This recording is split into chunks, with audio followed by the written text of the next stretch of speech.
Natasha, welcome. I am excited to have this conversation with you. We have decided to talk about systemic change in DE&I. And I know the title of your TEDx talk is One Person Can Challenge an Established System. And I love that because I think when we're talking about systemic change, a lot of leaders sitting in different places in the organization might think, ooh, systems. That's the policy makers. That's the head of the division. What Mhm. brought you to this belief that one person can challenge an established system? Yeah, thank you. Thank you so much for the invite. I'm excited to talk about this with you today. And what brought me to this was just sometimes being that one person. I often felt like I was representing an unpopular opinion, whether it was in meeting rooms or long email threads, that I needed to have the courage to say what wasn't being said. And we don't always realize that systemic change really is it's policies and organizations, but sometimes it's really just taking a look at how decisions are being made. And each Yes. decision starts with just one conversation at a time. And I just wanted to just stop and say, hey, we all represent a point of view in our organization. And if we can just say, I can be the person that can challenge something by just representing my own point of view. Really like that, Natasha. And yeah, when you say it that way, there are decisions being made everywhere throughout the Yeah. organization, right? And we can influence those. We can put our voice forward. And the we, Yeah. everyone. Yeah. I mean, business really is a series of decisions, right? Like, when you really break it down to like, how was this policy put into effect? How was the system put into effect? How did we, come up with this new product idea? Like, all of it was really a combination of a lot of different decisions and people representing their own point of view, but not everyone always feels as comfortable sharing their point of view because they may be a minority in the room. And so a lot of my TEDx was just based on wanting everyone to feel very comfortable sharing their point of view, whether because they are a minority or because they have an unpopular opinion. Yes. So I'm hearing as we're talking to leaders in this podcast episode, both sides of the coin, having the Yeah. courage to speak up and share a view that might be different or might be unpopular, or you're saying, hey, this is not right. This is not fair. This is not balanced. And also being that leader who makes it comfortable for people to share views that are different or that we haven't thought of or we haven't looked at before. First, asking for them and then Yeah. being really careful about how we respond to them when they come up. Yeah, the real responsibility of leaders is to set the tone so that those conversations can happen. You want to foster a more open and inclusive environment. I was just sharing a story with the group a few days ago about the number of times that I've exited a meeting or exited a boardroom and inevitably coming out of a meeting, people want to do that check in and say, like, how do you think this meeting just went? Yeah. And, everybody likes that pulse check. They wanna know, how do you Mhm. feel or what do you think? And in my mind, I might be thinking, not always, but I might be sometimes thinking that the meeting didn't go well, Yeah. whether I saw instances of over talking or someone not getting a chance to get their point of view out, or feeling like I myself, with whatever position of, power or leadership that I have, wanting to amplify someone's point of view, or all of these little things that you may observe, especially as a woman or as a person of color. Mhm. And it's the same person that asked me, like, well, what do you think? And they may not have observed the same thing. It becomes very clear that it was almost like we were in two different rooms or two different meetings. And so, what I believe that exceptional leaders can do is even if they didn't observe the same experiences that I observed or have the same observations, to believe what I'm saying to Yeah. be true and to Mhm. take action to try to foster a more inclusive environment for the next time. Like that to me is the muscle of empathy. And that really helps to create a bridge for a more inclusive culture. Yeah, that is a great lens for leaders to think about it. I know in your talk, you present an acronym for Mm. those that want to choose to challenge, and it's SEER. And the Yeah, acronym stands for see, expect, express, repeat. I wanted to talk about this with you because in seeing, I might not have seen that, right? I might not have noticed, ooh, so and so got talked over, or somebody didn't get a chance to express their view. Right. yeah, So, first of all, we can try to expand our awareness and be on the lookout for whose voices are getting into the conversation and into the decision making. And if I don't readily see it, I've got this opportunity when someone brings it to me to yes, listen, express empathy, and really important that you said believe. yeah. Believe and then take action to Mm, drive change. That last piece is what's really critical. mhm. Because if I've shared now, if I have the courage as a leader myself to share my experience, it's really important now that whoever I shared with does their part as an ally, as a leader to take action so that the next meeting is different. Or Yes, now I may even feel more vulnerable. Why right. did I share all of this with you for nothing to change the next time we're all together? Yes. Yeah. So now you can change how you gather input in the meeting. You can go round robin. You can have, Yeah, if we're virtual, you can have everybody chat exactly. in, right? And Exactly. I'm hearing, Natasha, if we're in a meeting and we hear about this, I mean, we all have the opportunity to go, wait, no, I want to hear more of what Patricia's Yeah. saying. Yeah, I don't want to miss exactly. this. This was piquing my interest. Exactly. And Okay. that's how one person can begin to challenge a system. I love it. It's inspiring, Natasha. We're going to go through the rest of the acronym, but first, I want to tell listeners more about you and your background. Natasha Miller Williams is a speaker and a writer who brings data and insights together to advance the conversation on inclusion in the workplace. Her career has spanned many aspects of business. And what matters most to Natasha is finding ways to improve how we all relate to each other and the opportunities that we can create for everyone. Natasha shares her perspective and research on belonging, self expression, and organizational resilience at keynotes, panels, and workshops.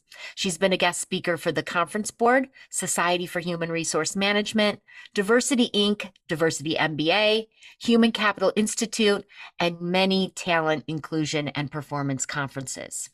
She's recognized as one of Crane's notable DE&I executives, Diversity MBA magazine's top 100 executive leaders, and top 100 women of influence.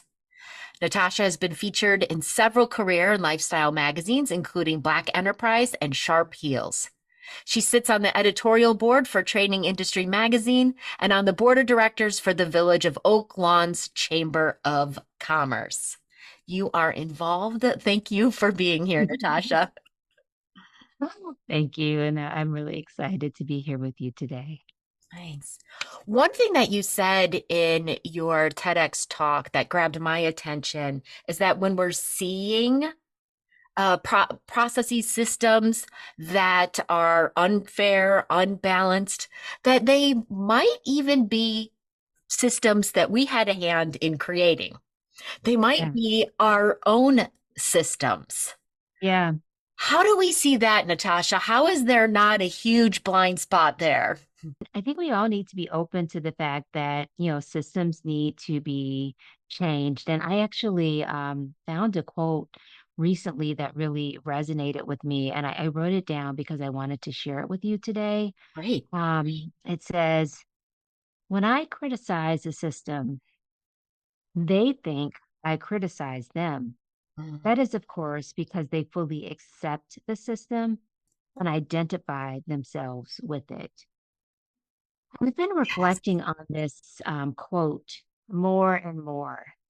Um, how can I be a part of the development of systems without identifying myself too closely with them? Like what, what's the line between ownership and adoption of something without overly identifying myself with it? Because then it becomes hard to evolve and change. And often I think that's where, we have the inability to, see change, or sometimes we see the resistance when we're looking to create new systems. And so to the question that you asked around, Yeah. sometimes, we're a part of the system that was in place. I think what's really important is to be able to take a step back Yeah. and to listen to new ideas. And I listen to new ideas sometimes in my own household with my children. Yeah. My husband and I have had systems in place that worked for us, when our children were younger, but maybe those systems Yeah. don't work anymore. You know, like it could Mm-hmm. be something as simple as the system of dinner time. Like when we served dinner before our children got involved in so many activities, and those systems don't work anymore because Mm-hmm. now our children want to be involved in activities and we have to adjust and we have to hear their point of view Yeah. around the time that we're serving dinner, our expectations of when our children are coming in, and all of these things you have to always adapt to the people that are part of your broader ecosystem and realize that if you're going to grow, you have to be open minded. And so that's just one small example of being Mm-hmm. open to change based on who's in the ecosystem with you. That's a really great example, Natasha, because when you talk about creating a ritual, a practice around family time, right? We have dinner together or we do this as a family, and you might have really important reasons for having created that system, the way that that works, right? Yeah, But we need to recognize that times are a changing all around right. us in all realms of our lives, right? And notice, when are we getting attached to that and identifying with that and thinking, oh, it's got to go a certain way for these important reasons. But we can still have our important reasons. Yeah, But yet, how does the system evolve in a way that works for all involved, for everybody dynamics, involved. right? And still for those important reasons. I was Great reading point. an article just this past week, and it was talking about organizations that are moving some education requirements from hiring. And that's a system that you think about, like what are the hiring requirements within your organization?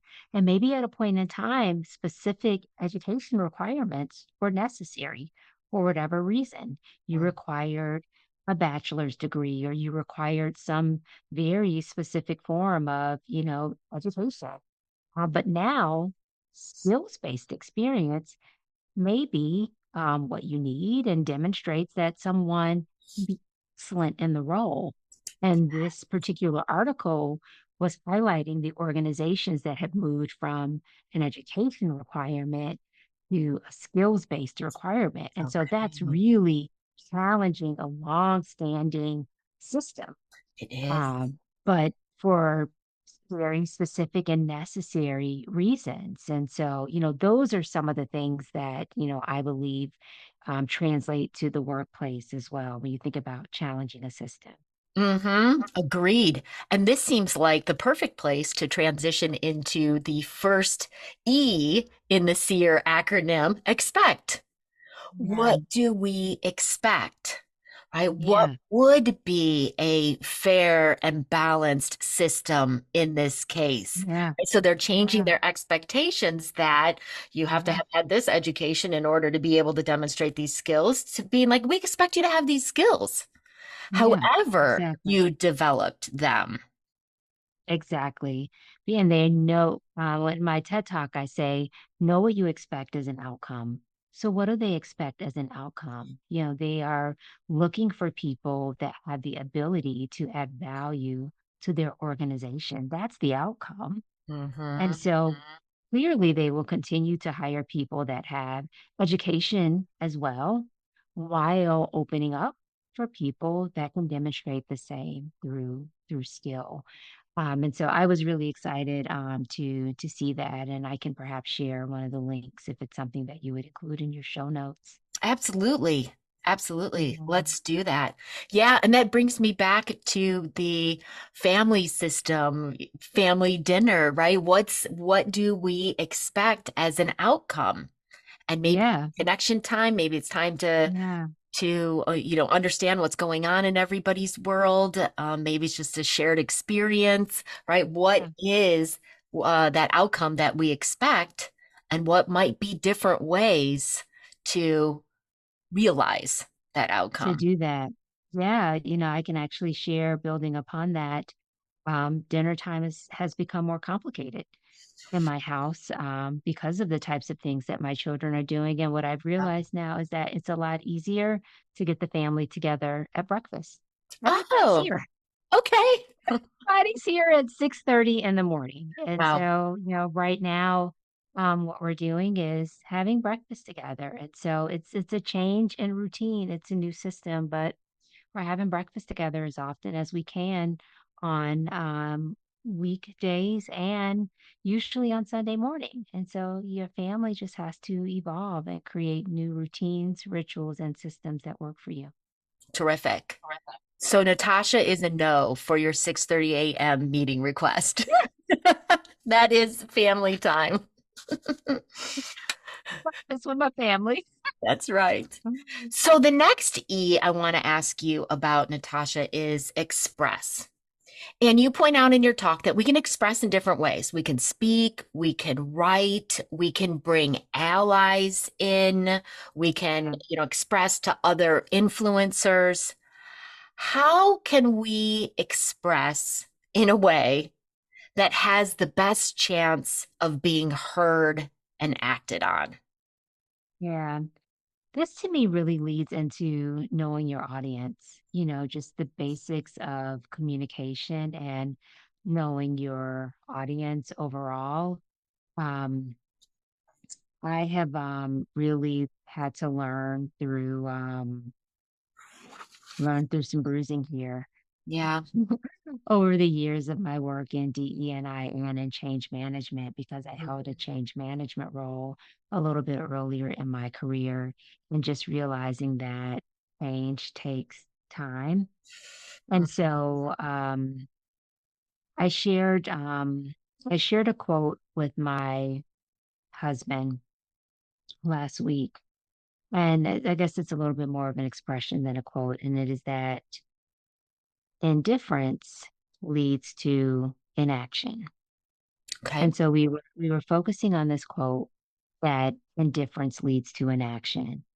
And one of the hardest parts of change is that, when we come across as not caring, we lead to not taking any action at all. And I believe that when you're the person that's on the front line, what you want to see is everybody mobilizing behind, what you're passionate about right away. And it doesn't usually go that way. But the best thing that you can do when you're trying to drive change is to take the time to better understand what are the needs and the interests of the people that you're trying to bring along on this journey. Mm-hmm. Better understand, how to bring value to the people that you are working with.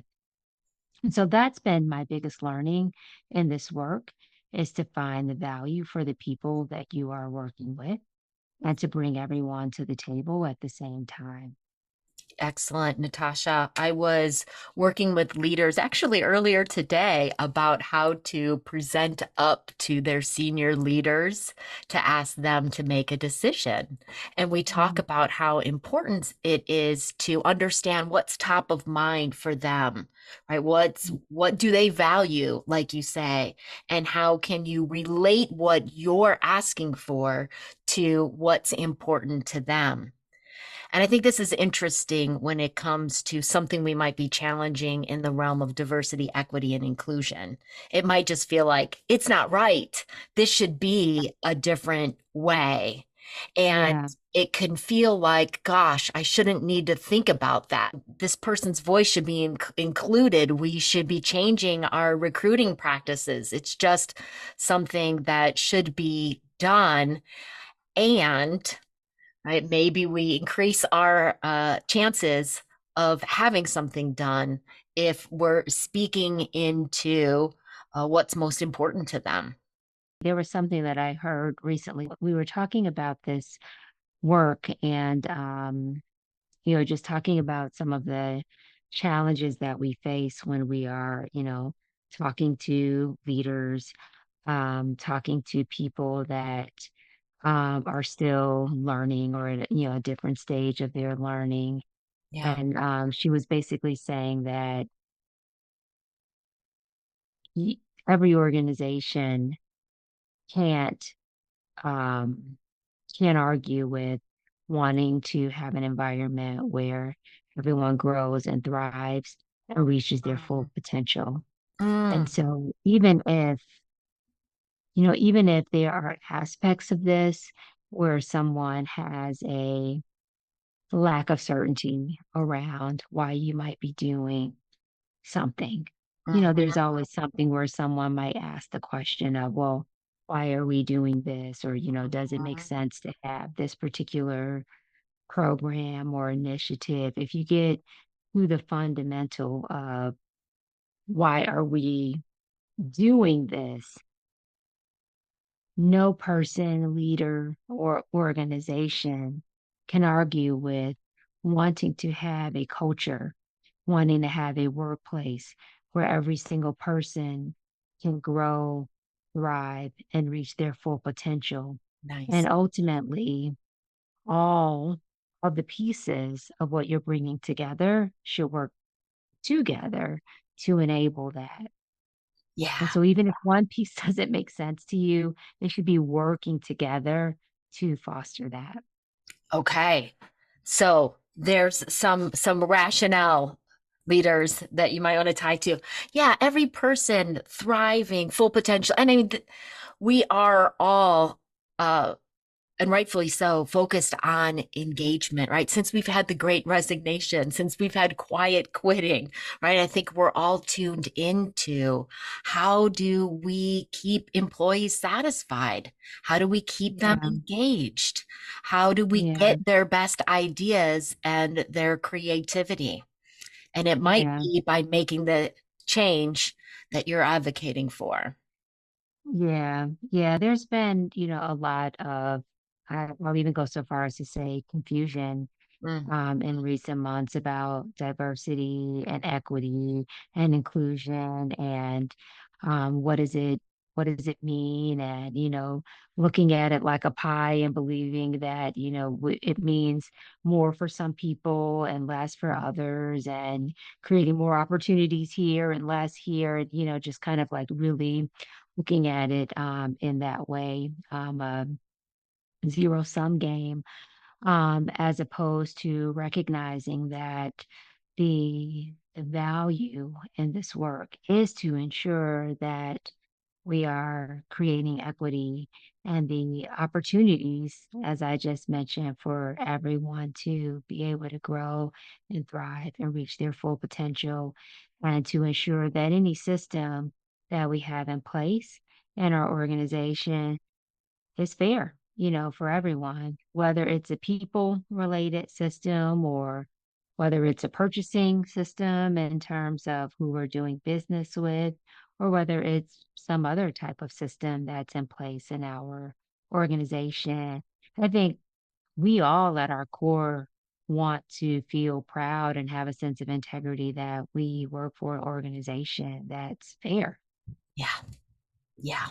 Yeah. Indeed.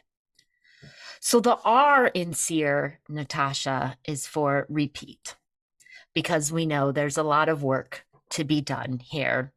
And we might challenge and it doesn't work.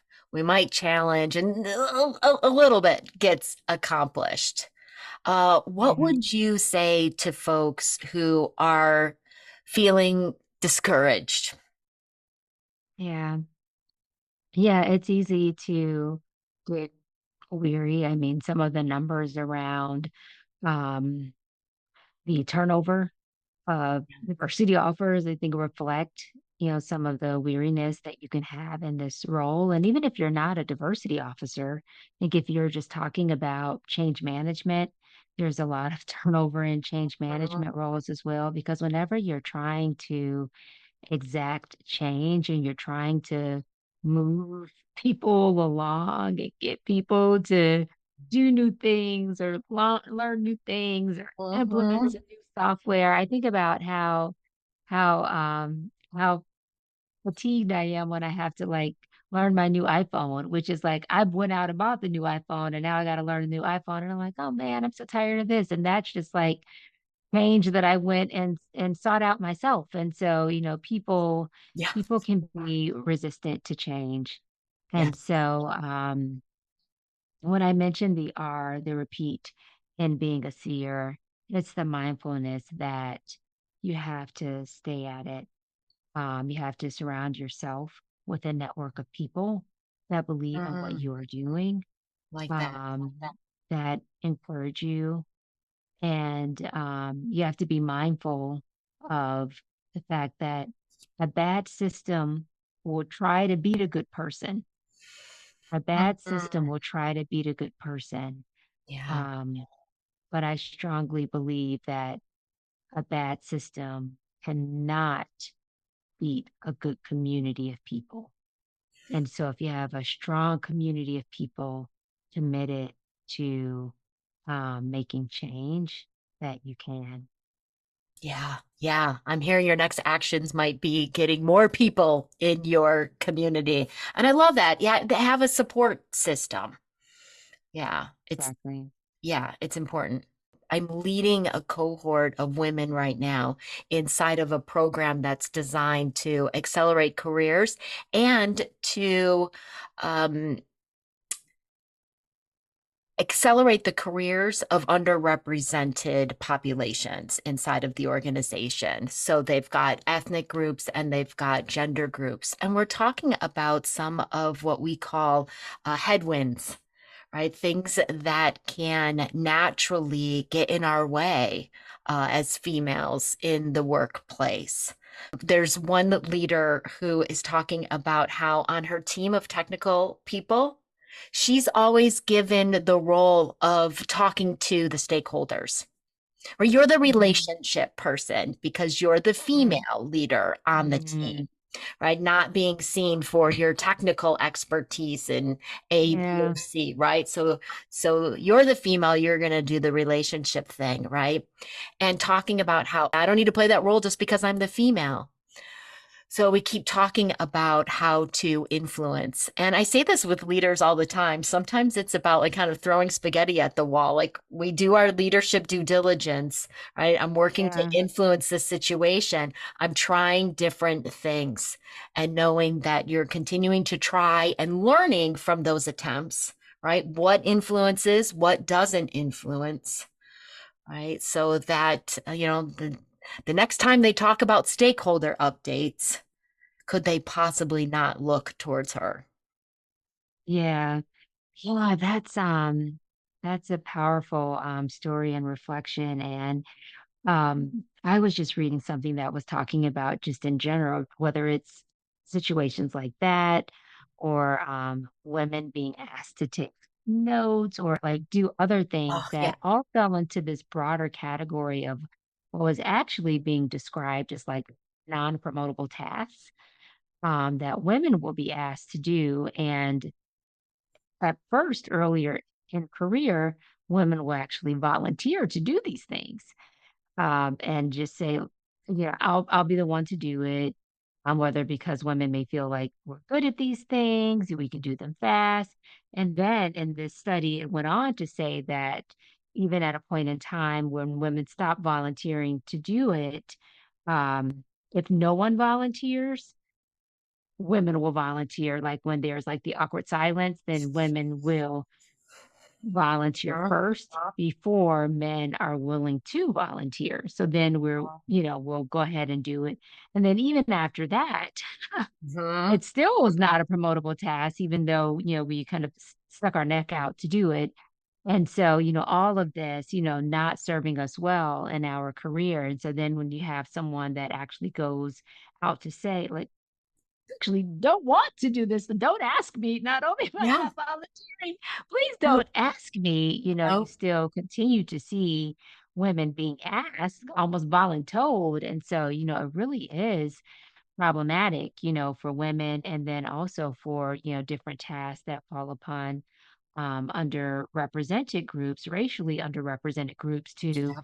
Can you lead the business resource group? Can you support the Heritage Affinity Month and all of these different things? And does it really translate to something that actually helps our careers? And, Mhm. how can we work to ensure that, we aren't put in those positions and find allies and sponsors who can help us, in these Yeah. conversations so that, we aren't continuing to repeat ourselves and be like stuck in an echo chamber around this. Yeah. Yeah. Keep expressing in new ways, keep bringing new people into the conversation, uh, talk about the impacts, tie it Mm. to growth, thriving, and Yeah. full potential.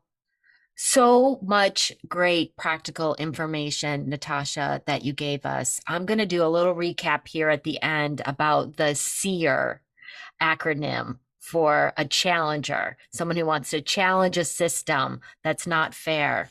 C, right? Raise our awareness, take a look. And if we're not seeing it, listen when others bring it to us and believe them.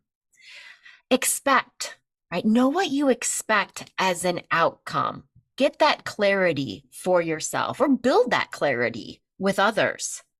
Express. We increase our chances of being heard and creating change if we know our audience and we know their needs and their interests and how to speak into what they value. And then R, repeat, right? Know that there's resistance to change out there, right? Refuel yourself, keep repeating because we need challengers.